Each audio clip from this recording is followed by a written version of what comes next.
Olá você, aluno da Verbo Jurídico, que está empenhado em realizar o sonho de ser policial militar, oficial da Brigada Militar, capitão da Brigada Militar.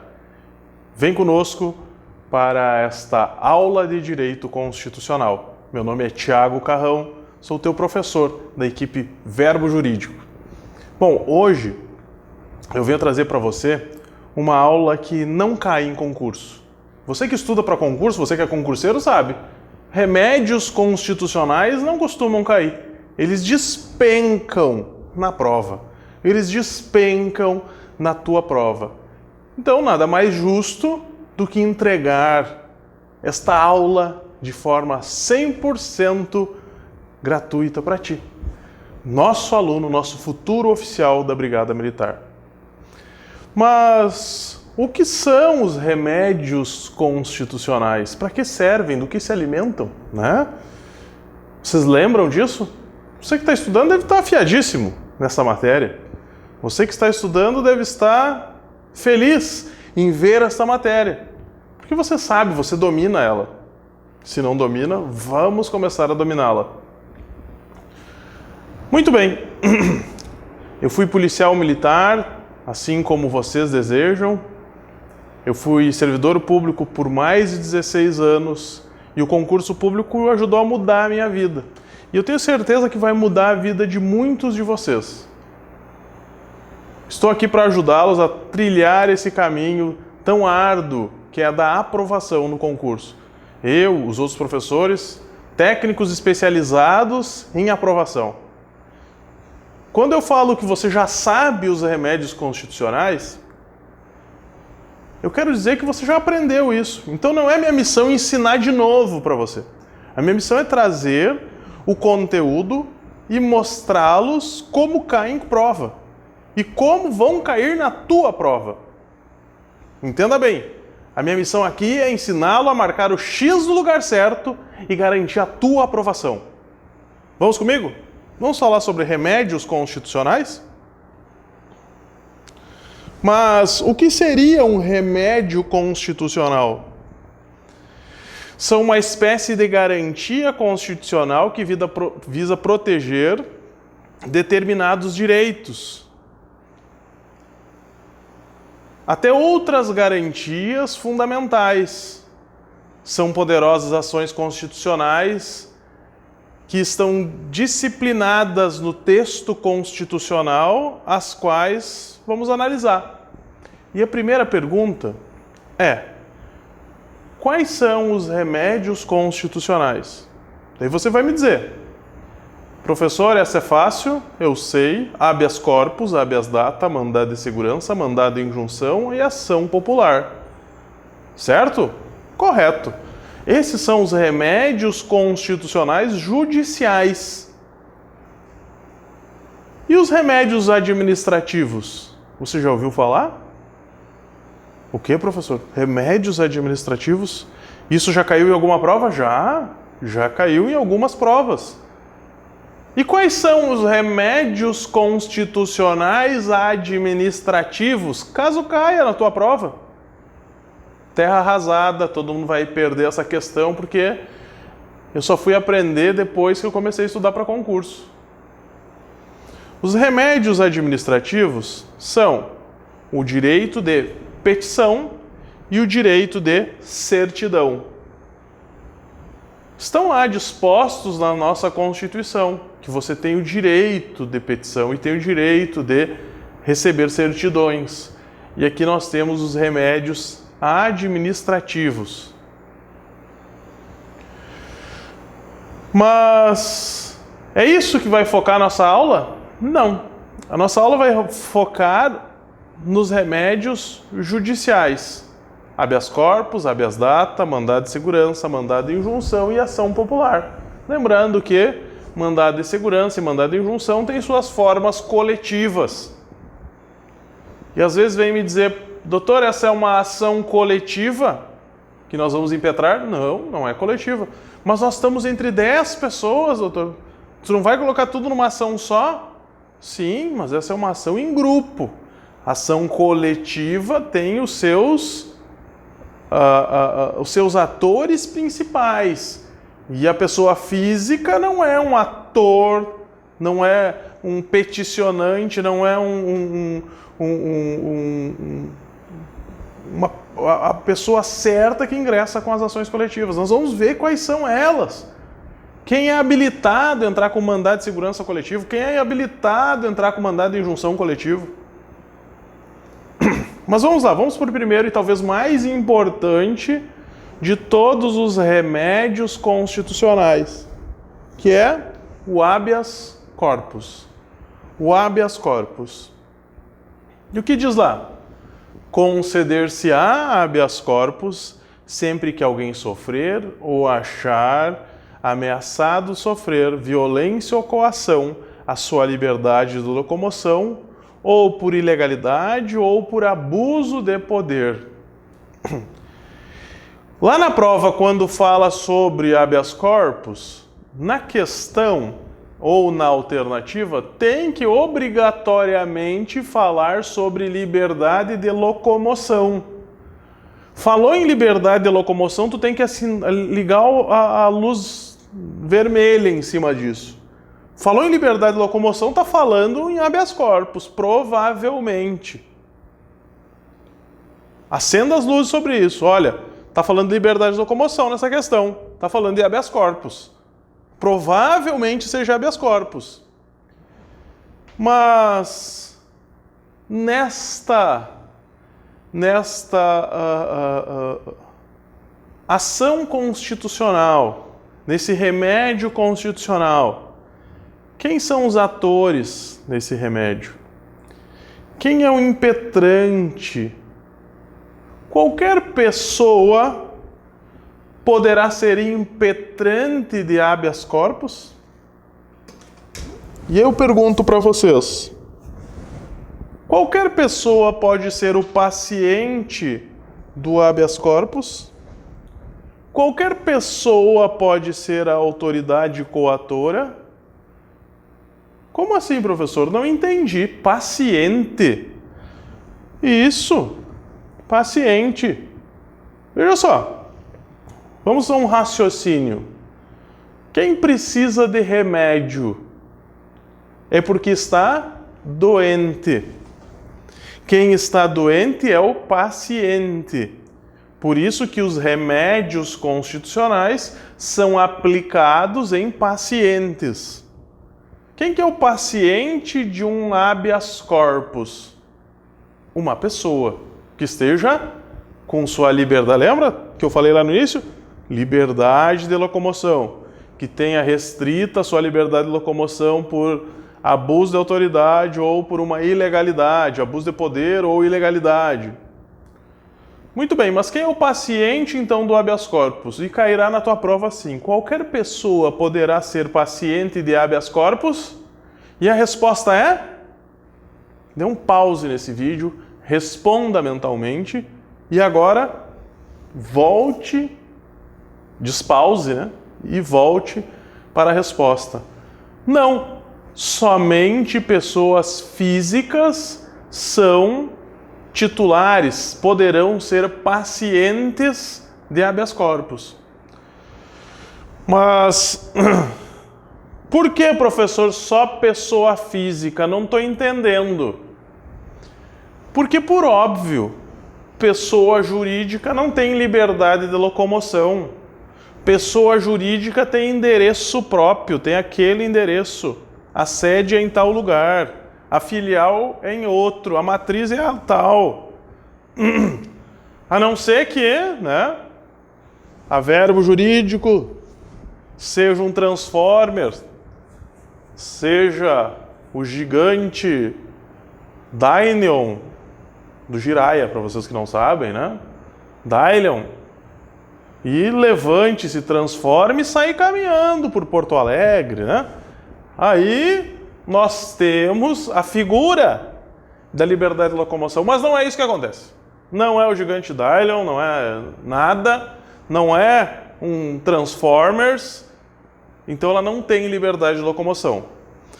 Professor, e o food truck não viaja? Não viaja, food truck não é uma empresa sobre rodas, tá? Não viaja, calma, Né? Calma, fica aí. Segura no chão ainda, voltamos. Então, o paciente do habeas corpus será sempre pessoa física. E o impetrante poderá ser qualquer pessoa? Quem que é o impetrante? Aquele que pede. Eu posso ser o impetrante... Olha só a pergunta. Outra pessoa, eu posso impetrar um habeas corpus em favor de outra pessoa? Sim, sim.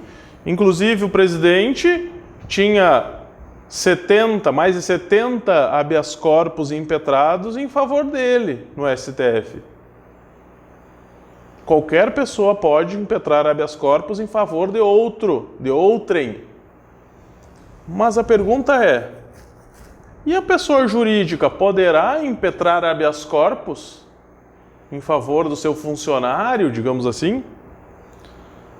Ora, professor, não sei. Imagine vocês, vamos lá. Na sua cidade existe uma fábrica de Coca-Cola.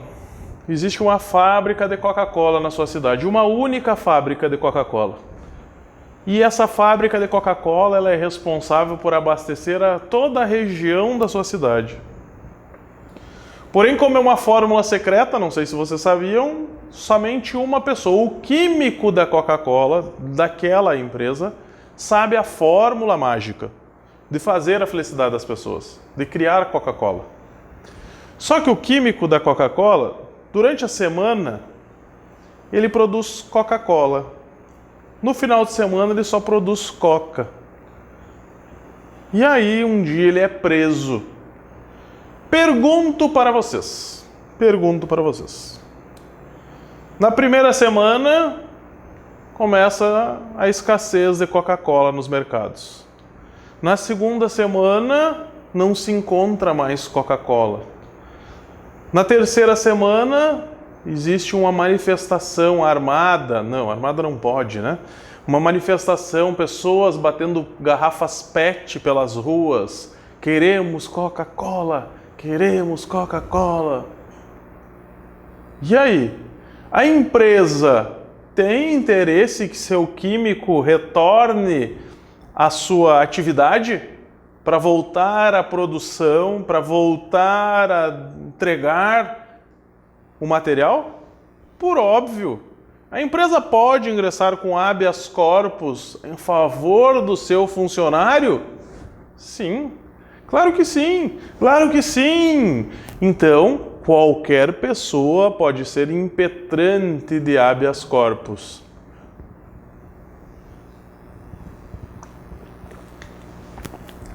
E a autoridade coatora, professor?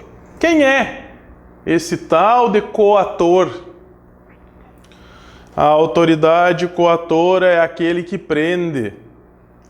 A autoridade coatora é aquele que prende. E a pergunta é: a autoridade coatora poderá ser pública ou privada? Opa, peraí. Como assim? Como assim? Autoridade coatora privada, professor? É. Dê um exemplo de autoridade coatora pública. Ora, o delegado, o juiz, né? O juiz, geralmente, autoridade coatora pública. Mas e a autoridade coatora privada, qual é? Não sei, professor, não entendo. Qual seria uma autoridade coatora privada? Ora, o diretor de um hospital psiquiátrico pode ser uma autoridade coatora privada num cenário como esse. Veja só, que interessante. Você está lá, internado no hospital privado, e você quer sair. Você pode ingressar com habeas corpus? Sim, pode, poderá. Claro que sim. Lembro do caso do Nazi. Lembro do caso da Britney Spears. Sou fã da Britney Spears. Dedico essa aula a Britney. Veja só, a Britney, assim como o Nazi, eles foram ou tentaram, né? eu não sei se a Britney conseguiram, tá? Mas o Nas eu sei que não. Mas tentavam, a família dele tentaram fazer com que eles fossem internados num psiquiatra, porque diziam ser pródigos. O que é o pródigo? Pecador, não lê a Bíblia. O pródigo é aquele que tem uma história na Bíblia que fala que o filho que gastou tudo que ganhou do pai, tá? Esse é o pródigo, é conhecido de pródigo. Muito bem. Tá, mas e aí, quem que é o pródigo? O que ele faz, né? Do que se alimenta também? O pródigo, então, é esse, aquele que quer gastar todo o seu dinheiro. Imagina vocês, que absurdo. A Britney Spears gastar todo o dinheiro dela, o dinheiro que ela ganhou, que ela trabalhou, ela guardou e ela queria gastar. Que absurdo! Daí a família não queria deixar que ela gastasse. Ora, pelo amor de Deus. O Nazi é a mesma coisa. Daí, mas vocês imaginem que essas pessoas são internadas compulsoriamente, né, obrigadas pela família, e o hospital aceita essa internação, esse encarceramento. Essa pessoa pode ingressar com habeas corpus para garantir a sua liberdade de locomoção? Óbvio que sim, mas a autoridade não é privada. A autoridade coatora não é pública, é privada. Pode mesmo assim? Pode. Pode mesmo assim. Mas as dúvidas frequentes, ou quero dizer, as perguntas que costumam cair com frequência. Cabe habeas corpus apócrifo? Caberá habeas corpus apócrifo? Sim ou não? O que é apócrifo, professor? O que é apócrifo? Apócrifo é sem assinatura, ou seja, anônimo. Caberá habeas corpus anônimo? Caberá habeas anônimo? Óbvio que não, ele deve ser assinado, deve ter um autor. Caberá habeas corpus em língua estrangeira? Cai lá na tua prova, o argentino que estava indo para o litoral gaúcho conhecer as praias do litoral gaúcho, as belas praias, a areia branca e o mar azul do litoral gaúcho, de cidreira. Chegou lá, descobriu que não era nem azul nem branca, era chocolatão o negócio. Ele se revolta e volta para a Argentina, e ao voltar ele esquece, ele abandona a sua esposa no meio do caminho. Sabe, essa história é verídica. Deixa a sua esposa no meio do caminho. Com isso ele volta, a esposa briga com ele e ele acaba assassinando sua esposa. Professor, isso é feminicídio. Sim, ele é um crápula. Ele é um bandido sanguinário. E ele assassina a sua esposa a sangue frio na frente das crianças. Nossa, professor, eu nunca vi isso. O senhor está incentivando isso de forma alguma? Ele é argentino, lembre-se. Aí, ele é preso. Ele é preso e ele gostaria de ingressar com habeas corpus. E agora outra pergunta que já viria na sequência. O habeas corpus, ele poderá ser feito a próprio punho? Ele poderá ser feito por qualquer pessoa sem a assistência de advogado? Sim, ele não precisa de advogado, ele pode ser feito à mão. Daí tu deve ter aprendido lá na tua faculdade de Direito que o primeiro habeas corpus feito no Brasil, ele foi redigido à mão não sei o quê, num papel higiênico, num presídio. E eu sempre fiquei imaginando quando me diziam esse exemplo. Tá, mas se foi feito no papel higiênico porque não tinha papel, será que tinha caneta? Se não tinha caneta, foi escrito de que forma? À mão, beleza, mas com que se riscou? Com que tinta? Cocô, provavelmente. Cheguei a essa conclusão. Então, o habeas corpus poderá ser escrito à mão, num papel de bolo, num papel de pão, sempre escuta essa história. Mas aí está lá o argentino querendo redigir, escrever o seu habeas corpus à mão. Ele poderá escrever esse habeas corpus em espanhol? Em castelhano? Óbvio que não, óbvio que não. Qualquer ação judicial terá que ser escrita no vernáculo nacional, ou seja, em português. Não poderá ser escrita em qualquer outra língua. Mas e aí, o que ele vai fazer? Vai chamar um dos coleguinhas para escrever para ele. E quais os tipos de habeas corpus? Estou indo ser ouvido na delegacia e tenho temor claro e cristalino que serei preso. Poderei levar comigo um habeas corpus preventivo? Ou só caberá habeas corpus repressivo? Preventivo quando prevejo o meu cerceamento e liberdade. Repressivo depois que já estou preso. E aí, cabe qual tipo de habeas corpus que existe? Tanto um quanto o outro. O repressivo, depois que é preso, e o preventivo, antes de ser preso. O repressivo também é chamado de liberatório. Liberatório, por quê? Porque eu fui preso e fui liberado.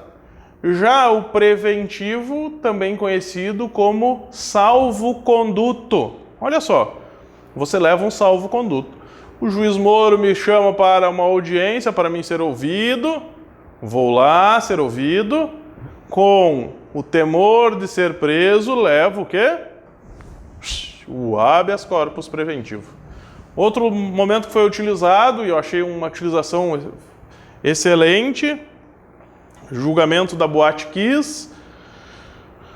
Os presos são condenados, os réus são condenados, porém vão para uma terceira instância. Ali estão sendo julgados na primeira instância, vão para a segunda instância de julgamento.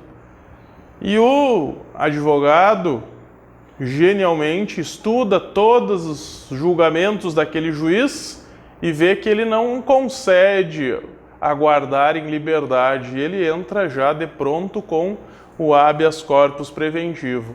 Termina o julgamento, entra seu secretário, estagiário ou sei lá o que, correndo na sala de audiências, entrega para o advogado. Está aqui o habeas corpus preventivo que nós tínhamos pedido. Genial, momento ímpar na advocacia gaúcha. Mas o habeas corpus será formal ou informal? Que diferença faz? Formal é quando ele atende às formalidades. Ele atende às formalidades. Informal é quando ele não atende formalidade. Formal é quando ele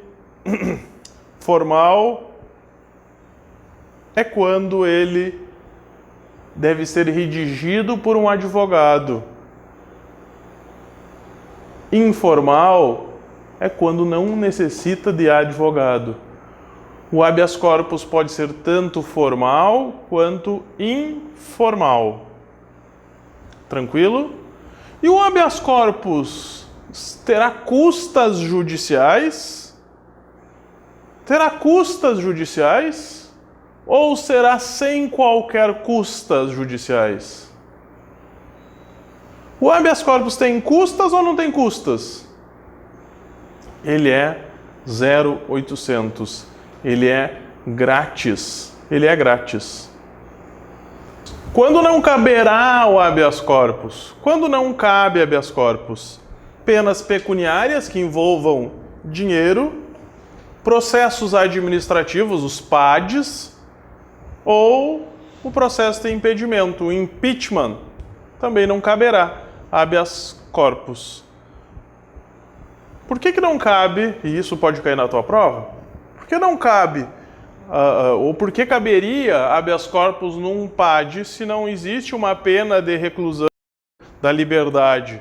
Existe sim. No sistema militar existe as detenções. Porém, não caberia habeas corpus. Nunca. Calma. Temos as exceções. Quando é para discussão de mérito, não caberá habeas corpus.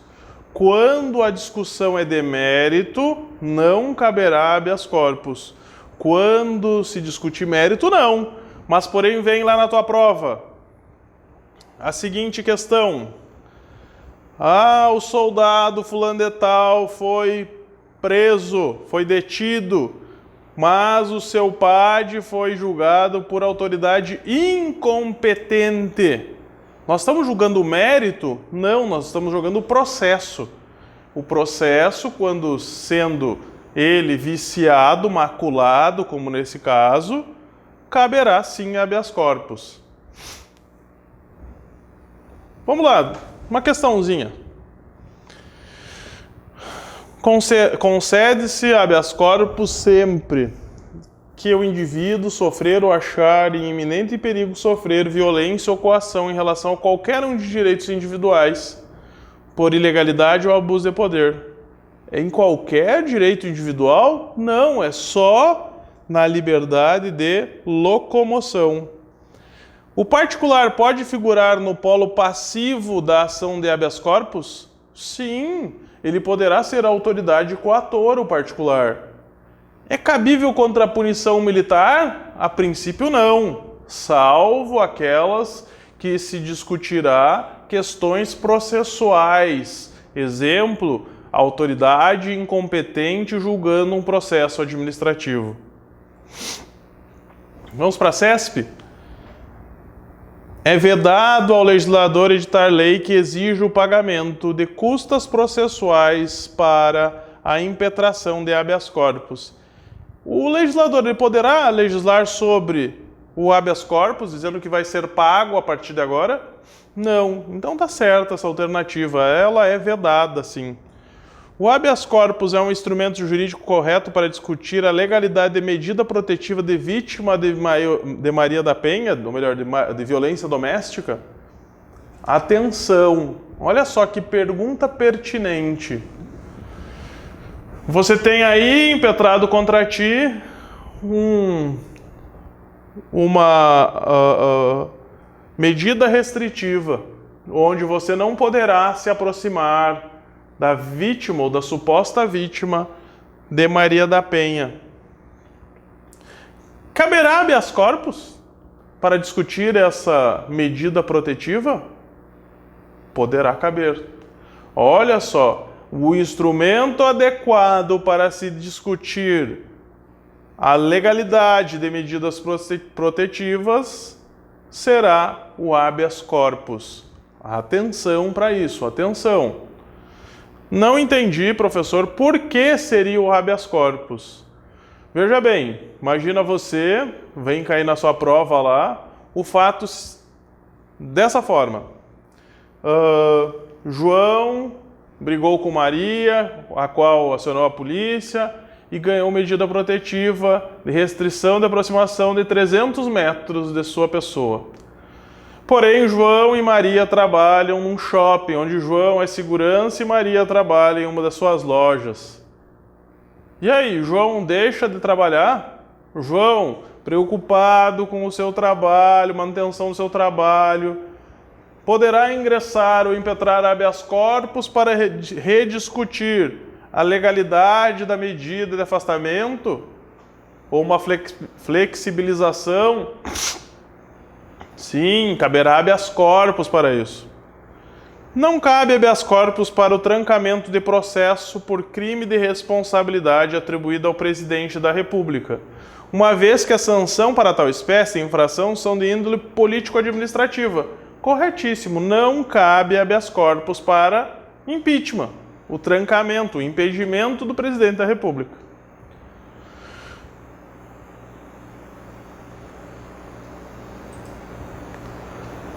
Então vamos para o habeas data. O habeas data. Muito bem. Quando caberá Habeas data. Quando caberá o habeas data? Para assegurar o conhecimento de informação relativas à pessoa do impetrante, constantes em registros ou banco de dados, de entidade governamental ou privada de caráter público, para retificação de dados, para sua não se prefira fazê-lo em processo sigiloso, judicial, administrativo ou para anotação. Então, primeiro, para o conhecimento de informações relativas à pessoa do impetrante. Aqui nós estamos no habeas data diante de uma ação personalíssima. Personalíssima.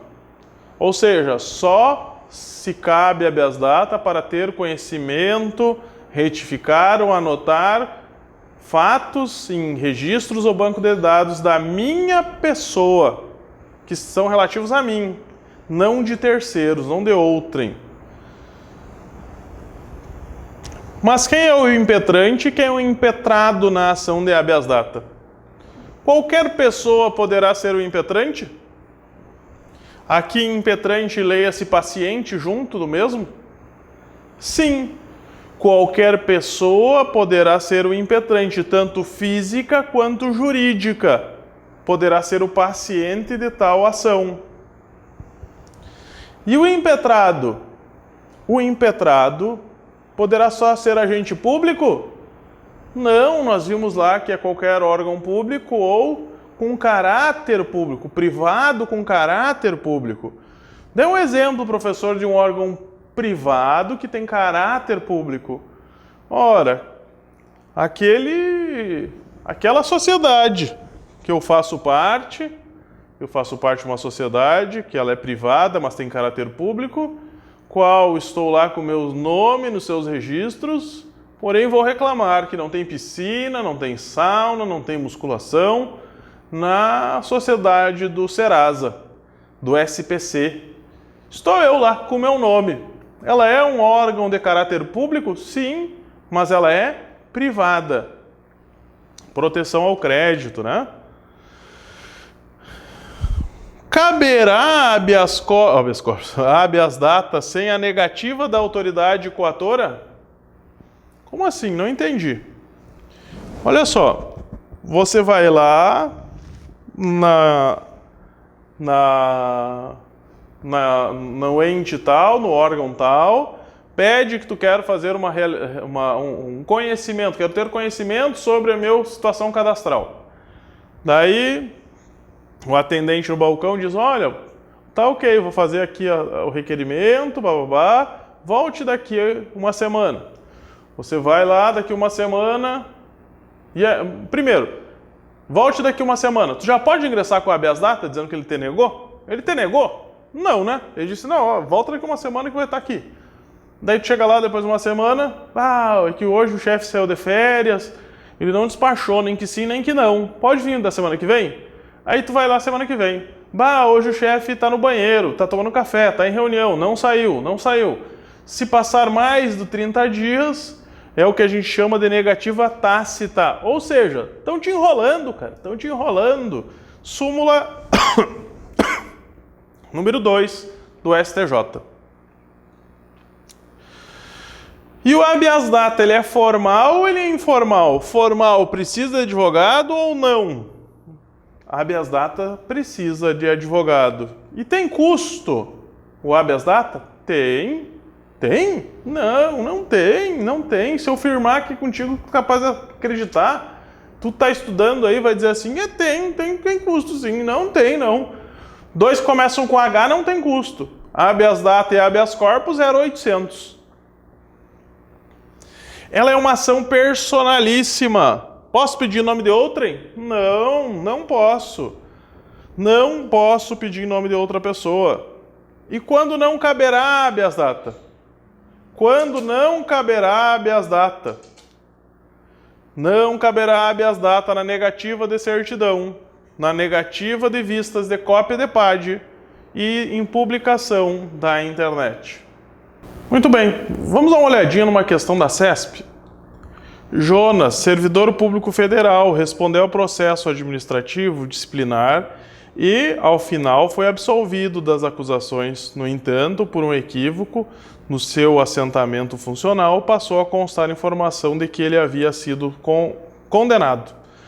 Ao saber do erro, Jonas solicitou a retificação dos dados, mas o seu pedido foi indeferido. Nessa situação hipotética cabível, de acordo com a Constituição, qual é a ação cabível, né? Habeas data. Muito bem. Vamos para mais? CESP também. Vamos treinar com banca difícil, né? Banca difícil. Não vamos pegar uma banca fácil. Vamos trabalhar com banca difícil. Tu quer estudar? Banca difícil. Depois tu vai para a prova, é barbada, é fácil. Sob o aspecto da legitimidade ativa, por meio do habeas data, é possível obter informação relativa a qualquer pessoa, desde que essa informação seja classificada como pública? Óbvio que não, porque o habeas data é uma ação personalíssima. O remédio constitucional do habeas data permite que o impetrante obtenha informações cadastrais relativas a todas as partes de um processo, do qual seja a parte, exceto aquelas protegidas por sigilo bancário? Óbvio que não. Ele é personalíssima. Só a pessoa do impetrante, só ele, não outro. Barbada, né? Barbada. Mandado de segurança. Conceder-se-á mandado de segurança para proteger direito líquido e certo não amparado por habeas corpus ou habeas data quando o responsável pela ilegalidade ou abuso de poder for autoridade pública ou agente de pessoa jurídica no exercício da atribuição do poder público. Então, o mandado de segurança, ele é uma ação que caberá quando não cabe habeas data nem habeas corpus. Ou seja, ele é subsidiário. É resto, né? O que não cabe nesses dois, o resto cai em mandado de segurança. Exemplo. Bom, se o habeas data não serve para retificar informações de uma certidão, cabe o quê? Mandado de segurança. Quando não cabe habeas corpus nem habeas data, mandado de segurança. Ele é preventivo ou repressivo? Tanto um quanto o outro. Ele é os dois. Ele poderá ser os dois, né? Tu vai ter que falar sobre por que ele vai ser repressivo, por que ele é preventivo.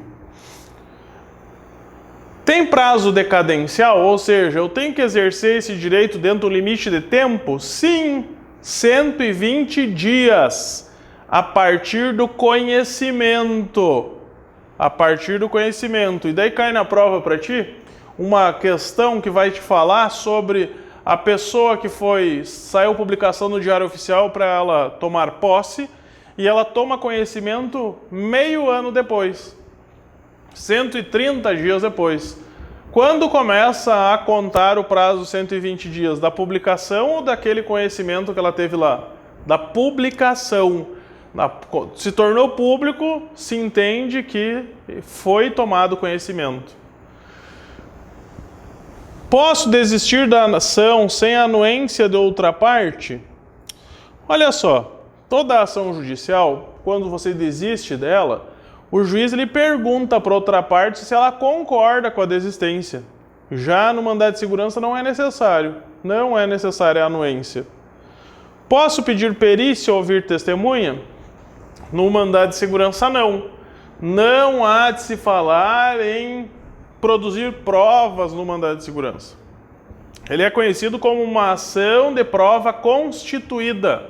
Ou seja, tu já está com as provas prontas. Já estão no processo as provas do teu mandado de segurança. Ou seja, tu vai juntar tudo num bolo, botar tudo numa bolsa, num saco, aquele monte de papel, foto, e vai levar para o judiciário. Está aqui, ó. Está aqui o direito, está aqui o porquê eu estou dizendo que eu tenho esse direito. Não precisa mais nada. Por isso que ela é uma ação mais rápida, mais célere, etc.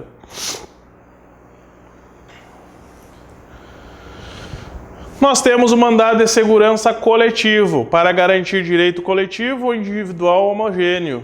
Quem tem a legitimidade para impetrar o mandado de segurança coletivo? Partido político com representação no Congresso Nacional, organização sindical nacional, entidade de classe nacional, associações, Também legitimidade por substituição, não precisa autorização da associação para representar os seus associados.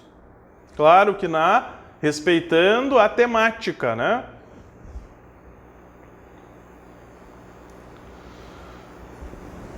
É correto afirmar que o mandado de segurança é uma classe de ação judicial que visa assegurar ou resguardar direito líquido e certo, não amparado por habeas corpus ou habeas data, que seja negado ou mesmo ameaçado por autoridade pública ou privada no exercício de suas atribuições e tem o prazo decadencial de 4 meses? E aí, é 120 dias ou 4 meses? 120 dias, está errada essa questão. O mandado de segurança é remédio constitucional adequado para garantir acesso à informação constante em banco de dados de entidade governamental, uma vez que o direito à informação é líquido e certo? Não, está errado. Acesso à informação é habeas data. Se o mandado de segurança não for conhecido, será possível a renovação do pedido desde que observado o prazo decadencial do remédio constitucional? Sim, sim. Como assim não é conhecido? Tu vai lá, o teu advogado peticiona, chega lá nas mãos do juiz, o juiz disse, olha, esse mandado de segurança, o suposto mandado de segurança foi escrito com os pés. Falta pressupostos processuais. Tá errado, não conheço. A massa toca no lixo, gospe, joga álcool e finga fogo no negócio. De tão mal feito que foi. E aí, você como cliente do advogado, o que fará? Chamarei ele de bonito, professor. Isso, só não chama de bonito. Vai procurar outro advogado e pode ingressar de novo. Mandado de injunção. Sempre que falta norma regulamentadora ou omissão inconstitucional.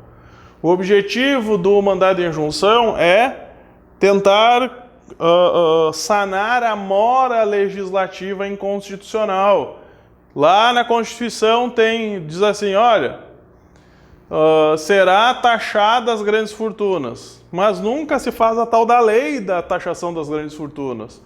Dá para ingressar com mandado de injunção. Porém, só não se ingressa com mandado de injunção qualquer, ou todo mundo do povo não ingressa, porque tem que ter um liame subjetivo, tem que estar me afetando esse direito. A falta dessa norma. Mandado de injunção coletivo, mesma situação do mandado de segurança. Partido político com representação no Congresso, organização sindical, entidade de classe, associação. E aqui se aumenta para Ministério Público e Defensoria Pública. A decisão que concede o mandado de injunção, em regra, gera efeito ultra partes? Não. O que é ultra partes, né? Ultrapassa as partes daquele mandado de injunção? Passa das partes? A princípio não, né? Mas por quê? Porque vai ser criado uma lei a partir daí, uma regulação. A concessão de mandado de injunção está condicionada à ausência de norma regulamentadora para o exercício de um direito, ainda que essa omissão seja parcial? Sim, falta um pedaço da norma. Olha, aqui vocês falaram sobre tal coisa, mas ainda teria que ter uma explicação melhor sobre tal parte que prevê a Constituição e não se aborda na lei, mesmo se falando do tema. Ação popular. Qualquer cidadão é parte legítima para propor ação popular.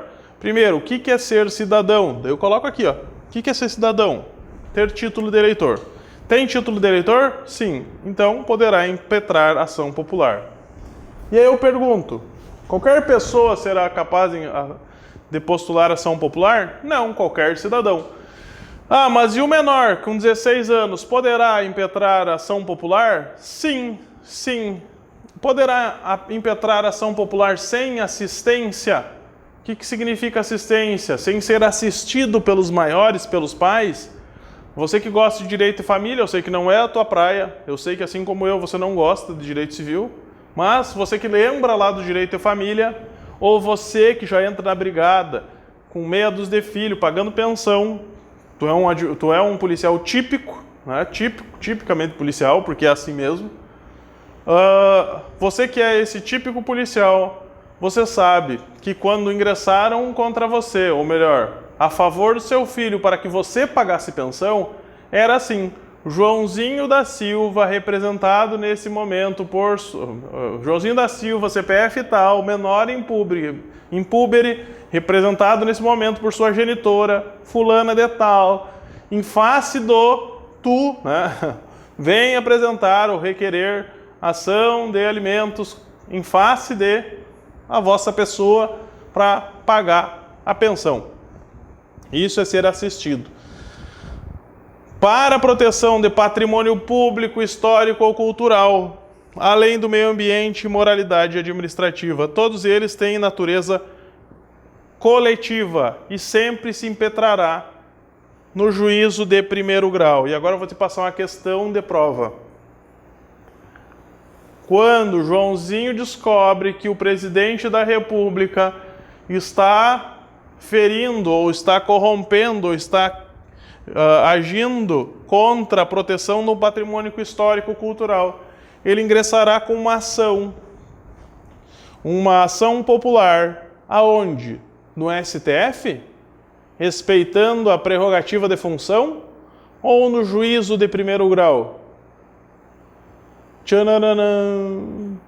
No juízo de primeiro grau não se respeita a prerrogativa do presidente, princípio da especialidade da especialidade. Aqui nós temos pontualmente esta determinação. Qualquer cidadão brasileiro, olha aí, qualquer cidadão brasileiro, em pleno exercício de seus direitos, tem legitimidade para propor ação popular com o intuito de anular ato lesivo ao patrimônio histórico-cultural? Sim. A isenção de custas processuais na ação popular para a defesa de interesse coletivo ou difuso inclui o ônus de sucumbência, salvo comprovada má-fé? Olha só. Na ação popular, quando com boa-fé, é 0,800. Quando provada a má-fé, tu paga custas. Então, a isenção de custas na ação popular, ele inclui também o ônus de sucumbência? Sim, salvo se tu tiver má-fé. Né? Com boa-fé, tudo 0,800. Se má-fé, paga tudo. Não caberá habeas corpus em relação a punições disciplinares militares, ainda que a impetração se dirija apenas a pressupostos de legalidade. E aí? Aí cabe, legalidade cabe, não cabe o mérito, a análise do mérito. A constatação que o esgoto produzido em uma edificação que sediava um órgão da administração pública era lançado diretamente no principal rio da cidade, uma cidade local, inconformado com tal situação de descaso com o meio ambiente, decidiu pleitear na via judicial a obtenção de medida para proteger o meio ambiente da agressão constatada. Nessa situação hipotética, para requerer a medida protetiva pretendida, o referido cidadão deverá impetrar. Olha, falou cidadão, mexeu no cidadão, falou em tudo que a gente viu na ação popular. Então, caberá ação popular. Vamos continuar respondendo algumas questões. Qualquer pessoa é parte legítima para impetrar habeas data a favor de outrem, visando conhecimento, retificação e informação? Não se impetra habeas data em favor de outrem. É possível a concessão de mandado de segurança coletiva impetrado por partido político com representação no Congresso Nacional? Até aqui certo. Para proteger direito líquido, certo? Sim. Não amparado por habeas corpus ou habeas data? Ok. Quando o responsável pelo abuso de poder é ministro de Estado? Ai, professor, o ministro de Estado me pegou. Não entendi. Caberá sim, caberá contra o ministro de Estado. Aqui é só a pessoa que está por trás do ente, né, do órgão. Pessoas jurídicas são destinatárias de direitos e garantias fundamentais constantes na Constituição, inclusive do mandado de segurança, certo? Do habeas data, certo? E do habeas corpus, errado. Não terá habeas corpus, né, para a pessoa jurídica. José, brasileiro, 16 anos de idade, possuidor de título de eleitor em pleno gozo de seus direitos políticos. Identifica com provas irrefutáveis ato lesivo do presidente da República que atenta contra a moralidade administrativa. José, ainda que sem assistência, é parte legítima para propor ação em face ao presidente da República perante o juízo de primeiro grau ou de primeira instância? Sem assistência, lembra? Sem o auxílio dos pais? Sim. No juízo de primeiro grau contra o presidente? Sim, não é no STF. Muito bem.